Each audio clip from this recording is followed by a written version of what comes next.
स्वभावचिन्मयानन्दं कृपापूर्णं जगत्पतिं हरिषड्वर्गजेतारं नित्यानन्दगुरुं भजे स्वभावचिन्मयानन्द. The other day I had the question which I did not answer. I think the question related to yesterday's discourse. Today morning I received by email. One person says, Swamiji, the same word which you uttered in the discourse, the awakening of the non-mechanical parts of the brain leads to bliss. Same word J. Krishnamurti is using, and he is saying it leads to tremendous pain. How to reconcile, Swamiji? What is the meaning? It seems he is also using the exact word in some of his book. He did not mention which book, otherwise I would have brought the reference. He just said somewhere he also uses the same word. The awakening of the non-mechanical parts of the brain leads to pain. Understand this one example, very important example. Neither J. Krishnamurti is wrong, nor I am wrong. Understand this one example. If you take a gold coin and slowly start dipping inside the mercury, gold will dissolve into the mercury. The quality of gold and mercury is the gold will dissolve into mercury. Slowly, if you dip the gold coin, it will start dissolving into the mercury. And there will be one small part of the gold coin which you will be holding, you will be touching. That part will not melt naturally because you are touching. All other parts would have become parts of the mercury.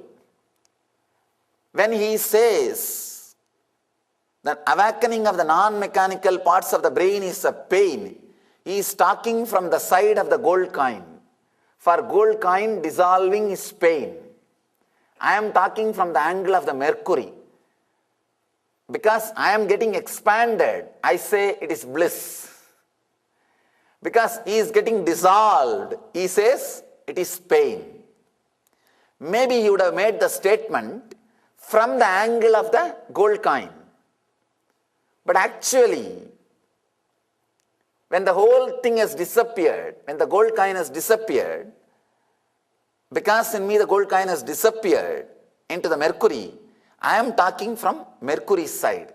For mercury, it is a bliss and expansion and income. For gold coin, it is an expenditure and it is dissolving and reducing. That is why both may be using the same word, but I am saying it is an intense bliss and he is saying it is an intense pain. Here you need to understand one thing. Whether his disciples or my disciples, whoever is listening with the non-portable mood, means listening to the words with the sanctity associated to the master's words, both of them will be helped. One danger, if some of his disciples or some of my disciples who are listening, if they are doing the job of porting, then both will miss. Both are talking from two different points, but you don't have to bother about it. One thing, you may ask, how can a disciple who listens to the master, who is talking it is an intense pain, will be helped? Because whenever pain comes to your life, you will have the courage. Yes, already master told me. Let me have the courage to get into it. Let me not escape from it. If you are intensely listening to J. Krishnamurti without the mind of that porting or doing your process, you will engage and you will enter.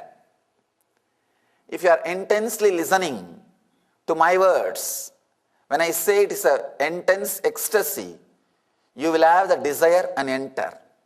both ways, if it was done, if it was heard with the sanctity associated to the master's words, the job or the work will be done.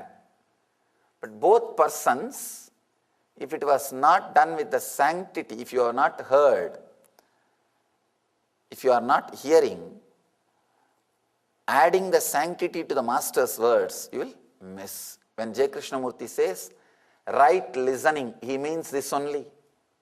That is what he means.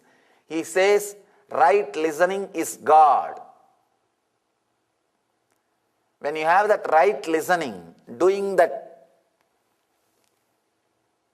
listening with the sanctity associated to the master's words, if you are listening and doing the job of that porting and mixing, coming up with your own logical conclusions, you are missing. You are not listening in a right way, in the right direction, with the right energy. Here, this technique is a technique to give you that right attitude, intensity. Actually, if you are in high, intense energy, you will have automatically the right listening. You will be just waiting to catch one glimpse. You will be just waiting to imbibe. You will be just waiting to listen. That is why masters are speaking again and again and again for years over years. Understand? I started speaking only 4.5 years ago. Buddha spoke for 40 years. 40 years, exactly 43 maybe. 43 years. But the message is same. Message is same. His first sermon and the last sermon is almost same. Message is same. Then we may think, why thousands of disciples sat every day and heard the same thing again and again and again? Because you hear and it clicks only when you are in high intense energy. Only with the intensity it clicks. You just catch and the awakening happens. Again and again, disciples are requested to listen, recommended to hear the master, so that they will stop doing that job of porting. And the authenticity to listening, the authenticity to the imbibing will start happening.